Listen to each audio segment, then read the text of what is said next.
March 2, nalaman ni Jonalyn na nawawala ang anak na si Fatang. Hanggang sa makarating sa kanya ang impormasyong tungkol sa natagpuang bata sa sako. May bata natagpuan sa burol. Patay na raw. Gusto mo ba makasigurado kung si Patang nga yan? Ha? Nasa puninarya ang bangkay.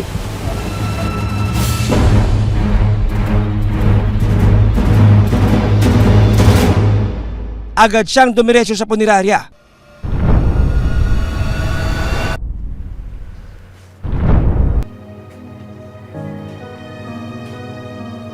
Positibong kinilala ni Jonalyn na ang natagpuan sa kabundukan ay walang iba kundi ang bunsong anak na si Fatang. Oh, ito. Oh, ito. Oh, yan oh. Oh, yan oh. Oh, kumain ka ng hangin. Yan oh.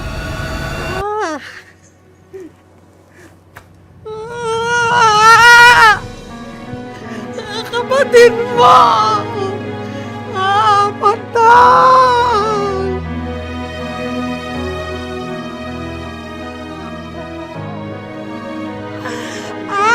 Patay! Kapatid mo!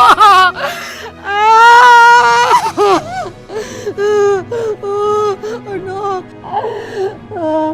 Kung na alam yung gagawin ko noon, arang ako'y nahimatay ata nung panahon na yun na pagod ako sa lahat. Parang ganun, bumigay yung parang ano ko, yung tuhod ko, yung isip ko, parang ganun. Wala akong nagawa kundi lang ang umiyak.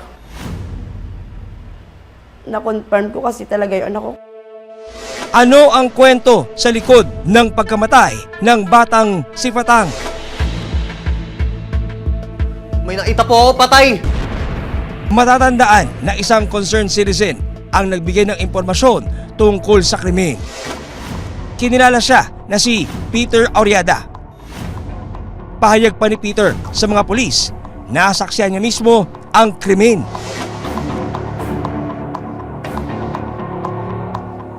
Tinatanong ko yung aming kasama na witness kung paano niya nasabi na yun po yung sasabi niyang bata na di umano ay patay. May patay po nakasako. Bata. Ayon sa salaysay ni Peter sa mga pulis, napadaan daw siya sa gubat para mangalakal. Miguel! Miguel!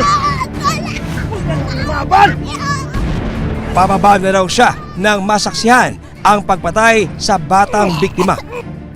Ayon pa kay Peter, kitang-kita raw niya nang isilid sa sako ng suspect ang bata. Ano ba talaga nakita mo? Sa burol po. May patay po nakasako. Dahil dito, itinuring si Peter na pangunahing testigo sa krimen.